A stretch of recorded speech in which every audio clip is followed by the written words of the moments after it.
Guys আজকে আমার লাঞ্চে আছে ডালিয়া।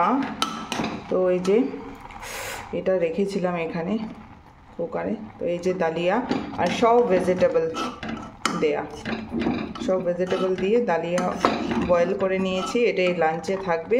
তো আমি তো আপনারা দেখেছেন আগের ভিডিওটাতে যে বললাম যে পুজো দেব, তো পুজো টুজো দিয়ে এসে লাঞ্চের টাইমে লাঞ্চ করব। আর এই যে আমার লাঞ্চ রেডি। আর আজকে এই যে এদিকে পিহুর জন্য ভাত রেডি, আর এদিকে আমি করলাম বাঁধাকপি আর আলু দিয়ে, বাঁধাকপি বড়া বানিয়ে ঘি দিয়ে সবজি করেছি। এই যে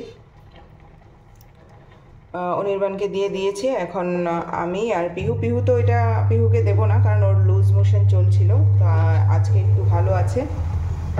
আর এদিকে আমি ডালিয়া করে নিয়েছি। এখানে কি সবজি খাবো, সবজিতে তো শুধু ওষুধের গন্ধ, মানে কিছু বুঝে উঠতে পারছি না কি কোনটা ছাড়বো আর কোনটা কি করবো। যাই হোক, আমি একটা সিস্টেমে আছি, আপনারা জানেন। তো আমার নিউট্রিশন আছে, নো প্রবলেম। যাই হোক, আমি এখন যাচ্ছি পুজো দিতে। টাটা।